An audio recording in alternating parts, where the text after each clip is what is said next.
I'm Aleigha Nicole, and you're watching Disney Channel.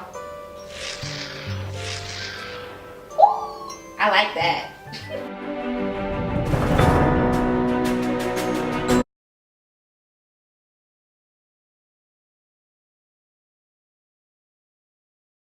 What's up, y'all? Aleigha Nicole here, and this is a DCP Conversation. Pixie dust. Before we get started, make sure you guys give this video a huge thumbs up, subscribe to this channel, and hit that bell so you can be updated when I upload a new video. I am no longer in consideration for the Disney College Program Fall and Fall Advantage of 2017. On April 3rd of 2017, obviously, I found out that I was NLIC. That was actually the same day I recorded a DCP video. Interesting. I applied for the DCP, I think about maybe 3 to 4 days after applications dropped in January. And you know, I was going into the situation really eager and excited to, you know, hopefully at least get the chance to do it. I didn't make it far in the application process, you know, I didn't even get a WBI, so.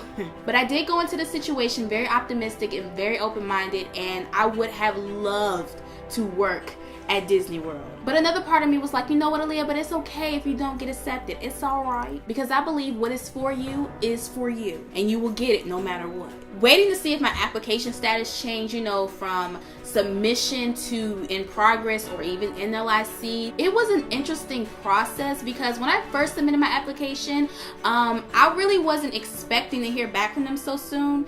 And if you watch my video on why I applied to the DCP in the iCard above, you can learn more about that. Because after seeing people in the Facebook group talk about like, oh yeah, I got my WBI, 30 minutes after applying, I'm like, whoa.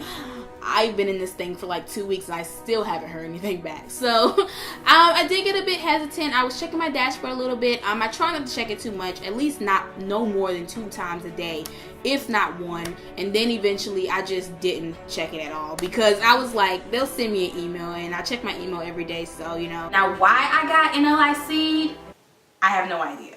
None of us ever know why we stay in submission so long or why we get no longer in consideration. It just is what it is. And like I said, if it's for you, it will be for you. I unfortunately cannot reapply next season because I just graduated from college in December, and my 6 months of post-grad will be up by the time the next applications roll in. But that's okay though, because whatever opportunity lies ahead for me is what I will be doing next. Now, I did have my hesitations of whether or not I would even get considered a position, mainly because of one thing. I don't necessarily fit into the Disney look. There's a certain guideline that Disney requires of its castmates, and I just kind of knew that there was just one thing that was gonna kind of hold me back from actually going forward, and that was my hair. I haven't touched on it in previous videos, but because this is my last DCP conversation, I'll let you guys in a little bit on it. Before applying for the job, I went and I searched to see what their guidelines were when it came to the Disney look. And on the website, it doesn't say anything about dreadlocks. At least it didn't when I applied for the job. But because of what I know about some companies and how they view dreadlocks, I kind of just knew that I might need to talk to Disney about it just to see what their guidelines were about it, even though it wasn't on the website. Because I've read so many articles about this one employee. I don't know if he worked at the Disney parks or at a local resort. I don't know what it was, but I think he was like a chef or something, and he had dreadlocks and he refused to cut them, and when he refused to cut them, they fired him. On the website, I remember reading something that said it makes exceptions for religious purposes, and the guy's story that I was reading, it was a religious purpose because he is a Rastafarian, and within that religion they don't believe in cutting their hair, which is why of course he had dreadlocks, because dreadlocks, that's what it is. It's, when you don't cut your hair, we don't manipulate your hair, that is what your hair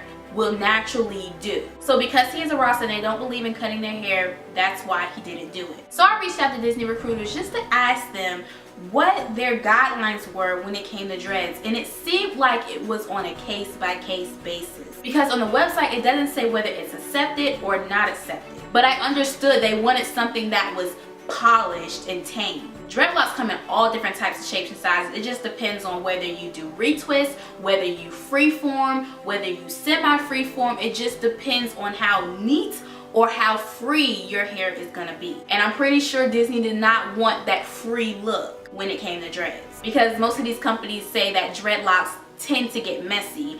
Everybody's hair tends to get messy, so I don't even know what that means. So when I reached out to recruiting, they said, well, send us a picture or whatever. So I was like, yep, this is definitely a case-by-case basis. I hesitated on it because I was like, why? This doesn't seem right. But, you know, I sent them a picture. I sent them a link to, you know, see my videos online or whatever. So eventually they got back to me and said dreadlocks aren't permitted. So I was like, okay. I still applied though, you know, just to see what could happen. But it's all good though. I really enjoy doing these DCP Conversation videos. I enjoy going through the process of applying, and I hope to go to Disney World soon, and maybe even possibly Disneyland. I've never been there before. That might be fun. In the comment section below, let us know, did you get accepted or did you get NLIC'd? And if you got NLIC'd, what are your plans for the future? Thank you for watching this video, guys. Give it a huge thumbs up, subscribe, hit that notification bell. I'm Aleigha Nicole, and have a magical day.